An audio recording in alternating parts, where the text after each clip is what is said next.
보겠습니다. 룻기 우리 3장 1절에서 13절까지.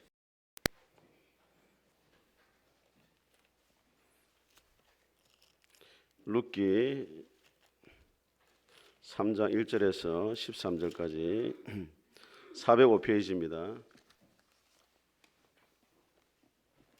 우리 한 절씩 교도하겠습니다. 제가 먼저 읽겠습니다. 룻의 시어머니 나오미가 그에게 이르되 내 딸아 내가 너를 위하여 안식할 곳을 구하여 너를 복되게 하여 하지 않겠느냐.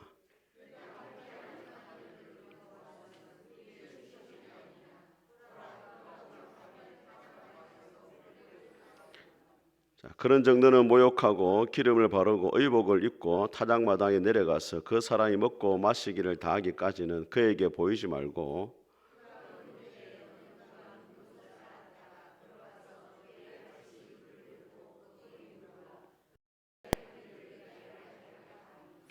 룻이 시어머니에게 이르되 어머니의 말씀대로 내가 다 행하리이다 하니라.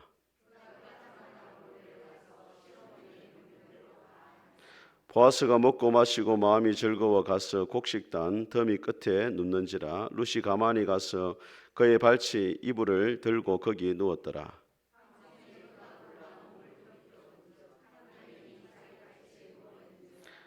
이르되 네가 누구냐 하니 대답하되 나는 당신의 여종 룻이오니 당신이 옷자락을 피워 당신의 여종을 덮으소서.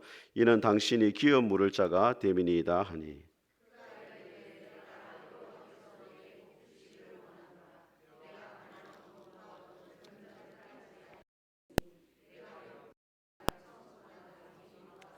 그리고 이제 내 딸아 두려워하지 말라. 내가 네게 말한 대로 네게 다 행하리라. 내가 현숙한 여자인 줄을 나의 성백성이 다 아느니라.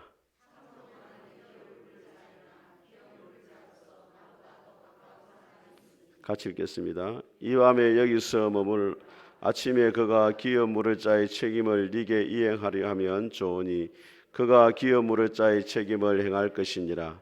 만일 그가 기업 물을 자의 책임을 네게 이행하기를 기뻐하지 아니하며 여호와께서 살아계심을 두고 맹세하노니 내가 기업 물을 자의 책임을 내게 행하리라.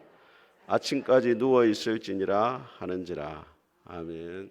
자, 오늘 이 본문의 말씀을 가지고 안식 있는 가정을 세우라 이런 제목으로 하나님의 말씀을 선포하겠습니다. 우리 앞뒤자 인사하겠습니다. 잘 오셨습니다. 은혜 받으시기 바랍니다. 한 주간 평안하셨습니까? 오늘도 하나님 우리 아버지와 주 예수 그리스도로부터 은혜와 평강이 여러분 가운데 함께 할 수 있기를 주님의 이름으로 축복합니다. 룻기를 읽어보면 두 가지 중요한 사상이 나옵니다. 첫 번째는 뭐냐면 하나님의 섭리에 대한 사상입니다. 룻기를 보게 되어지면은 하나님이 말씀하시되 하나님이 가라사대 이런 말씀이 전혀 안 나와요. 다른 성경을 보게 되어지면은 하나님이 가라사대 하나님이 말씀하시되 이렇게 하는데 룻기에는 하나님이 나오미에게도 말하지 않고 보아스에게도 말하지 않고 룻에게도 말하지 않습니다. 그런데 하나님이 보이지 않게 놀랍게 이렇게 섭리를 하셔요. 라는 것은 뭐냐면 하나님이 자기 백성을 돌보시고 인도하시는 겁니다. 나오미가 베들레헴에 돌아올 때 보리 추수할 시기가 딱 됩니다. 가부들이 돌아왔는데 그 당시에 이삭을 줘야 되는데 보리 추수할 시기가 아니 먹고 살 길이 없었어요. 돌아왔는데 마침 보니까 보리 추수할 시기가 된 거예요. 또 룻에게 어떤 마음을 주냐면 이삭을 죽고자 하는 마음을 줍니다. 마침 나갔는데 그 밭이 누구 밭이었어요? 마침 보아스의 밭이고 룻이 나갔는데 또 마침 누가 나타나냐면 보아스가 나타나가 두 사람이 이제 나중에 결혼까지 하게 됩니다. 이 룻기는 하나님의 놀라운 섭리를 보여줍니다. 저와 여러분도 마찬가지입니다. 우리가 지나온 시간들을 한번 쭉 돌아보면은 순간순간마다 하나님 우리에게 은혜를 베푸셨고 도움을 주셔가지고 지금 여기까지 오게 된 줄 믿습니다. 그래서 로마서 8장은 말씀합니다. 하나님을 사랑하는 자 곧 그 뜻대로 부르심을 입은 자들에게는 모든 것이 합력하여 선을 이룬다. 때로 우리 인생 가운데 힘들고 눈물겨운 시간도 있지만은 하나님이 그 모든 시간을 합력해가지고 선한 방향으로 이끌어주신다는 게 그게 하나님의 섭리입니다. 두 번째는 뭐냐면 이 룻기에 아주 중요한 이 사상이 나오는데 고엘이라는 제도입니다. 고엘. 한번 따라합니다. 고엘.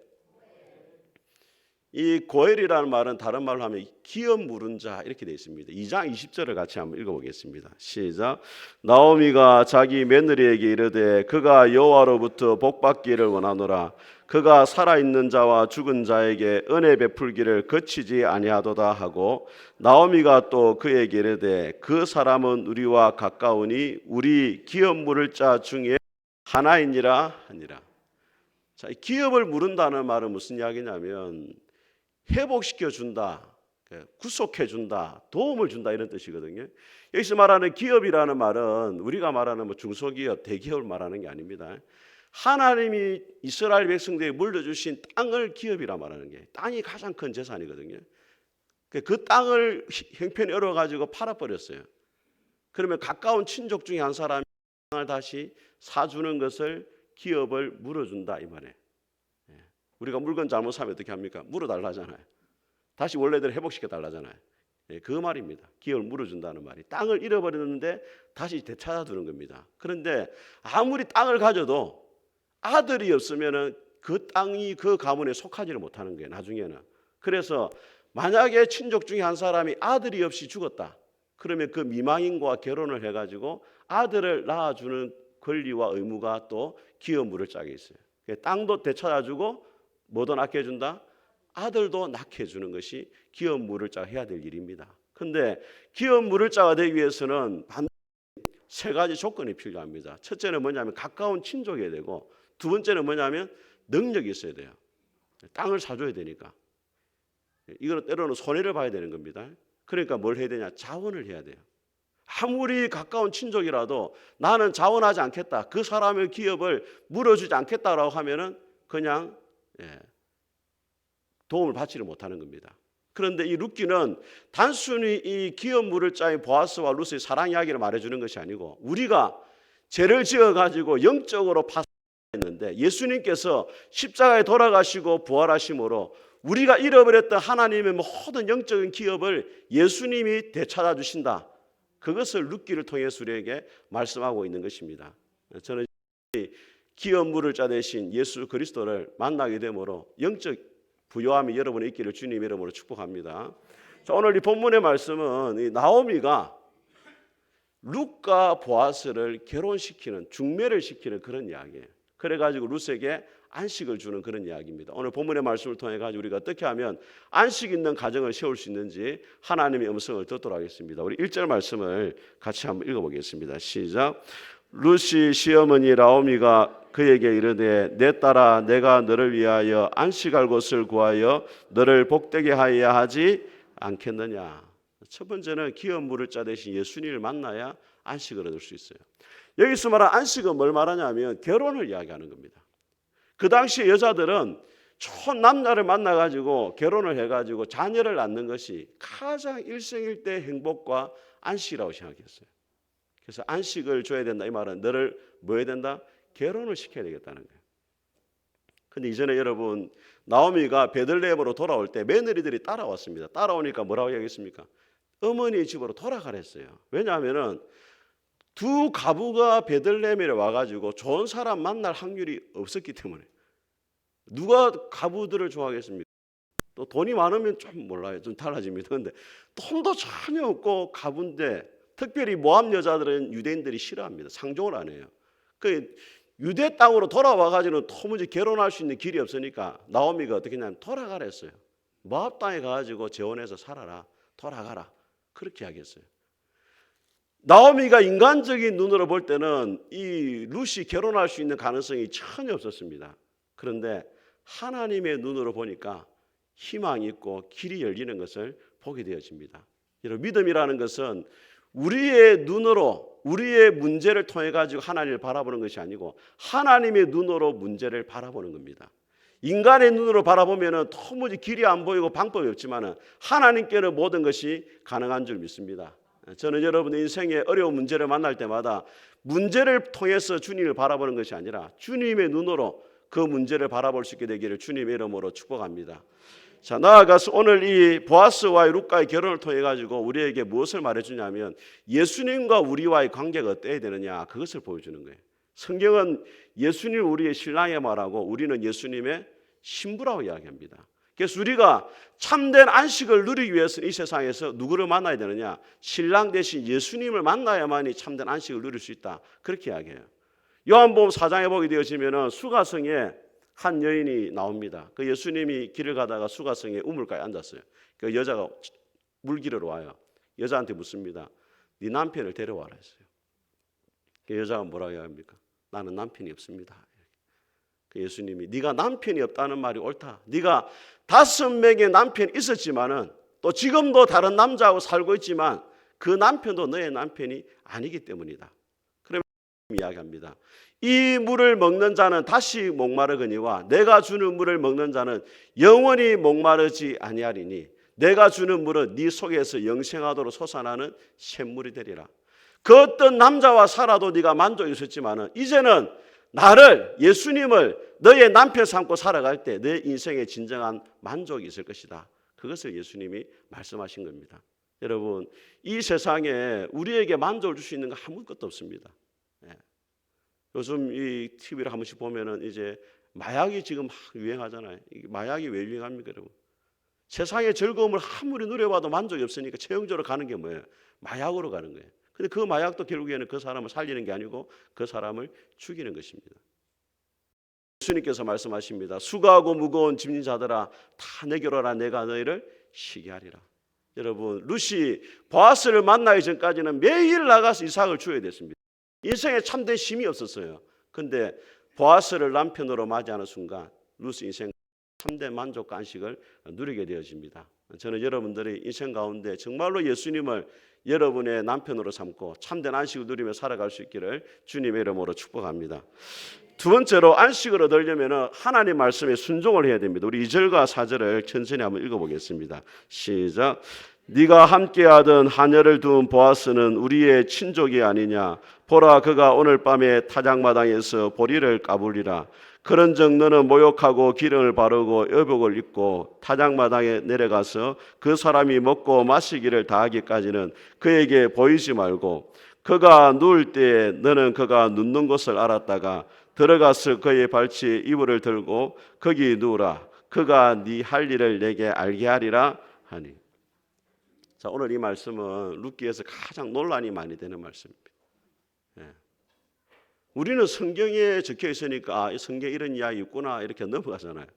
서양 사람들이 보면은 이걸 신문에 대서특필될 이야기, 성경, 룻기, 불륜 교과서다 이렇게 나올 만해요. 이렇게 나오미가 지금 제안하는 게 아주 지금 이렇게 좀 윤리적으로 합당하지 못한 것처럼 보입니다. 그런데 이스라엘의 문화적인 배경을 보면은 충분히 이해가 돼요. 우리나라가 지금은 보리 농사를 잘 안 지어요.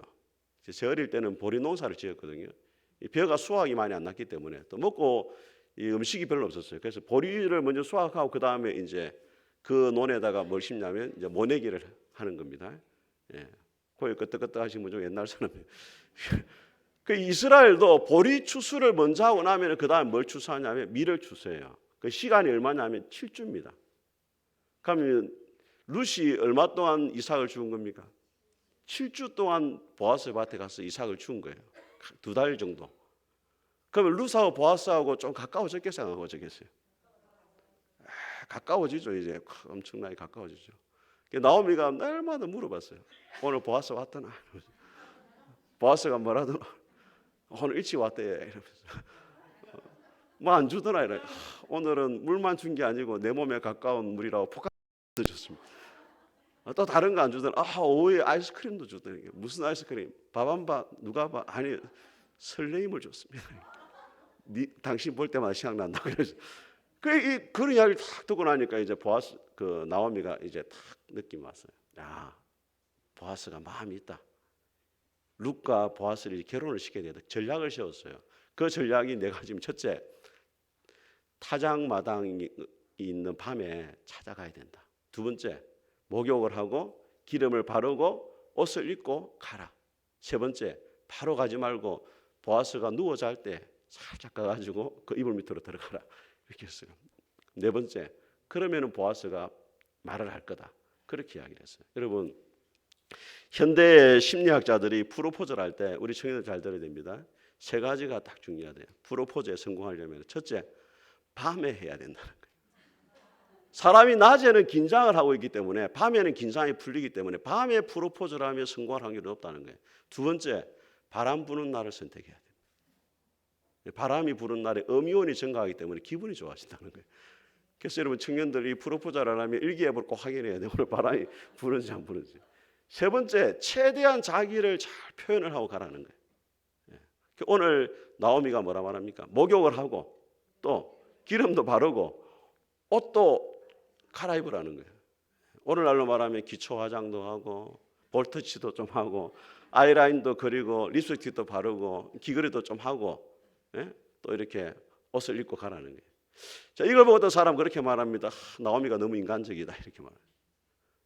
나오미가 진짜 믿음 있는 사람이라면 밤새 룻에게 철학이 되라. 철학기도 하고 새벽에 가서 이야기해라. 뭐 그렇게 해야 되지 않느냐 생각해요. 근데 여러분 보아스가 아무리 사람이 좋아도 몸빼바지 입고 몸에서 신내 나는데 와가지고 나와 결혼해 주시겠습니까? 이러면 그 받아들일 남자 별로 없습니다. 여러분. 하나님을 믿는다는 것은 우리가 해야 될 일에 최선을 다하는 거예요. 어거스틴이 뭐라고 말했냐면 모든 일이 나에게 달려있는 것처럼 최선을 다하고 모든 것이 하나님께 달려있는 것처럼 간절히 기도해라 이렇게 말했어요. 허드슨 텔리 이렇게 말했습니다. 나는 기도하지 않고 선한 일을 이루는 사람을 본 적이 없다. 하지만 기도하는 사람 가운데 일하지 않는 사람을 나는 또 본 적이 없다. 그렇게 말했어요. 우리가 하나님 믿는다는 것은 뭐냐면 최선을 우리가 다해야 된다는 거예요. 우리가 할 일을 최선을 다하고 그 다음에 하나님의 은혜를 구하는 것이 하나님의 방법입니다. 오늘 나오미가 이렇게 제안해서 룻이 어떻게 반응하느냐 우리 5절을 같이 한번 읽어보겠습니다. 5절 같이 읽겠습니다. 시작. 룻이 시어머니에게 이르되 어머니의 말씀대로 내가 다 행하리이다 하니라.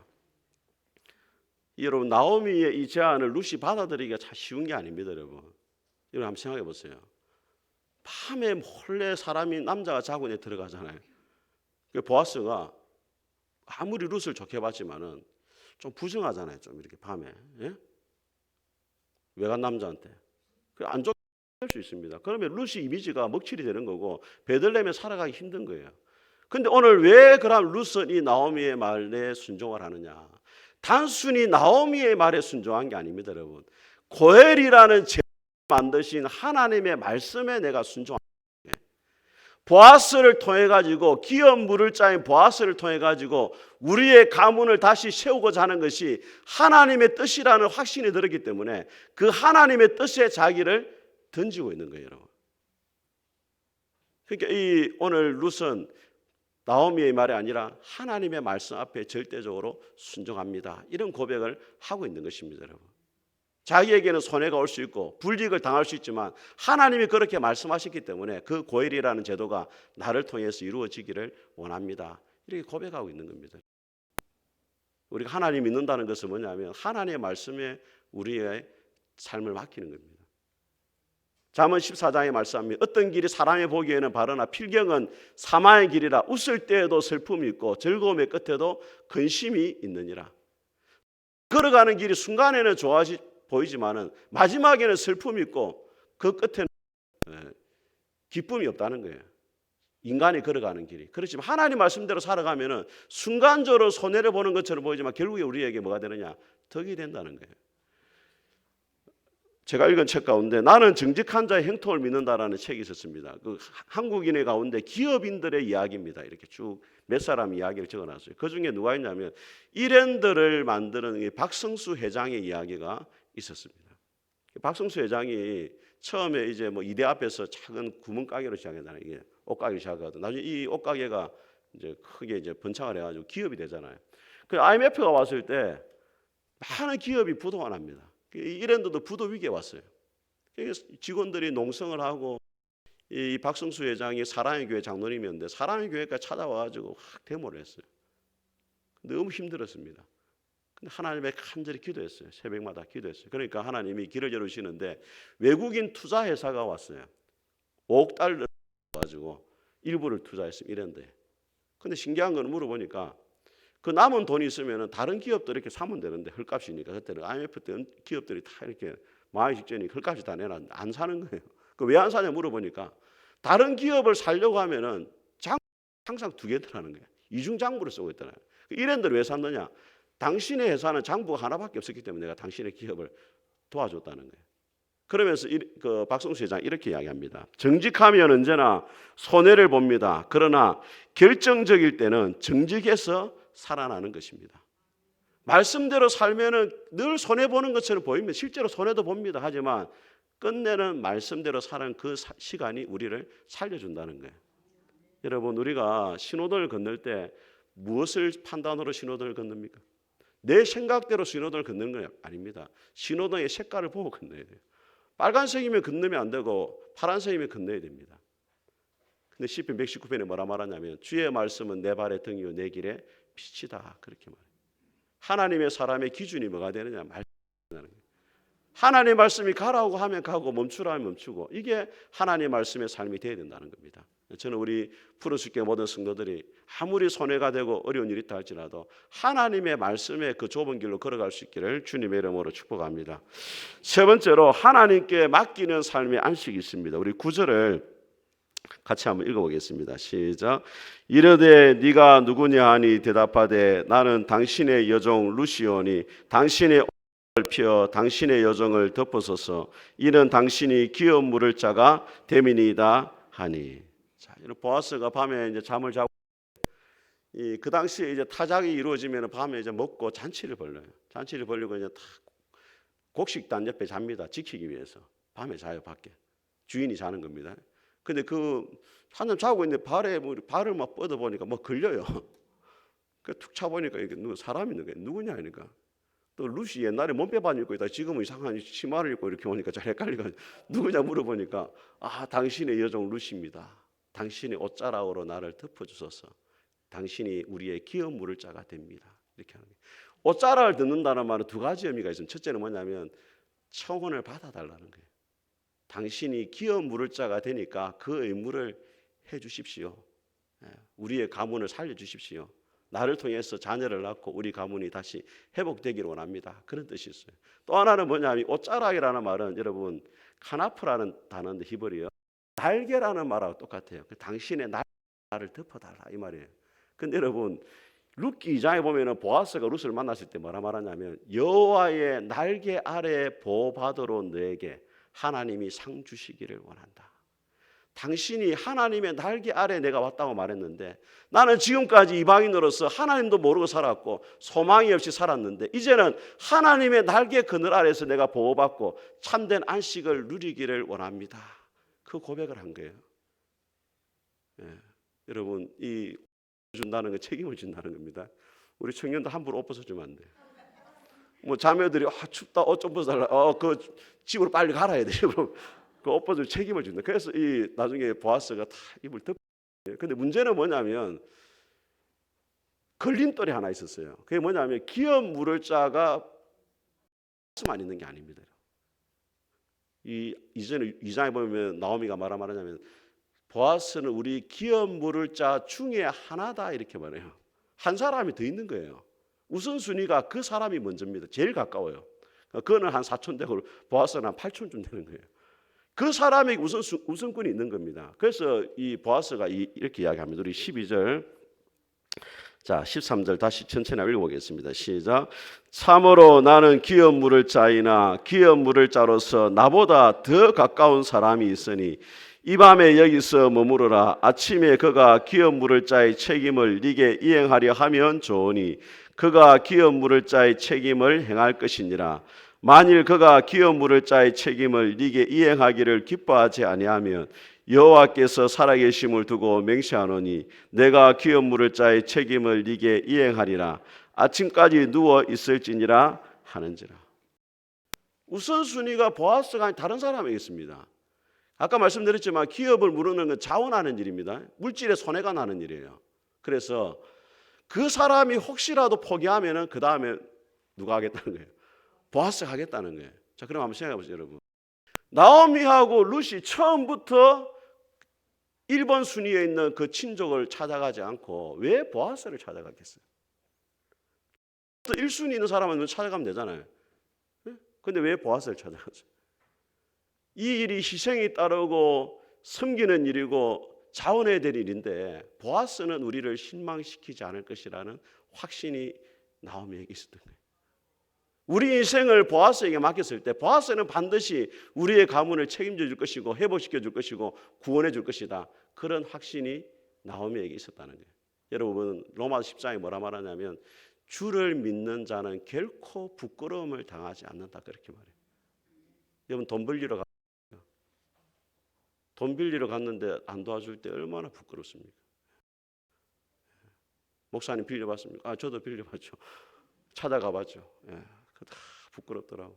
믿음 없는 사람처럼 보이고. 근데 보아스를 찾아갔을 때 결코 보아스 우리를 실망시키지 않는 그런 믿음이 있는 거예요. 여러분 우리가 부르는 복음성 가운데 날마다 숨쉬는 순간마다 보면 2절에 가서 그렇게 나옵니다. 날마다 숨쉬는 순간마다 어려운 일 당할 때 이 몸 앞에 주님 앞에 이 몸을 막 힘주시네 위로함 주네. 주님 앞에 몸을 힘을 주고 위로함 준다는. 그리고 인생의 어려운 순간마다 살피신다고 주님이 약속하셨다. 그렇게 말씀합니다. 여러분 어렵고 힘들 때마다 그 순간마다 사람을 찾아가는 것이 아니라 주님 앞에 여러분의 몸을 맡기고 인생을 맡길 때 반드시 주님께서 여러분이 책임져 주실 줄 믿습니다. 우리 찬송 우리 날마다 숨쉬는 순간